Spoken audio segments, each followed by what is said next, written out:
Cabernet Sauvignon from Great Western.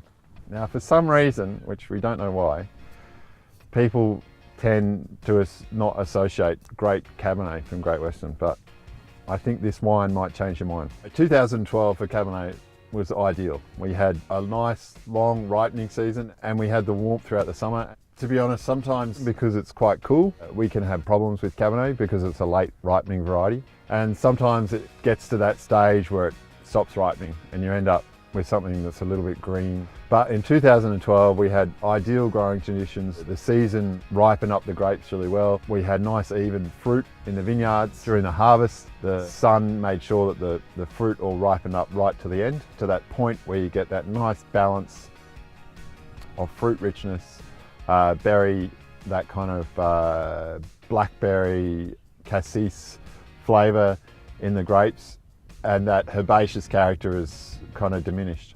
In terms of fermentation, we treat them pretty traditionally. We do some that are fermented in static fermenters and pumped over, and others that are fermented in open fermenters and punched down. With Cabernet, you've got to be careful that you don't over extract it. So we always make sure we taste the ferments daily to make sure that that level of tannin is where we want it. And then when it's at the right level, we press it off, leave it in barrel for about 12 to 14 months, rack it, put it in a bottle. So, tasting time.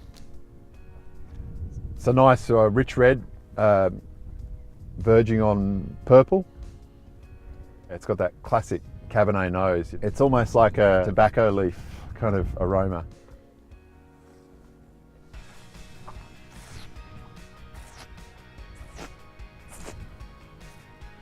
Yeah, it's just got that fine kind of fruit through the palate, you know. It's got that core of fruit, but it just drives throughout the middle of the palate, and you've got that acidity and tannin, but it's all in balance, it's all in check. And for me, Cabernet, it needs that tannin, you know, that's the wine.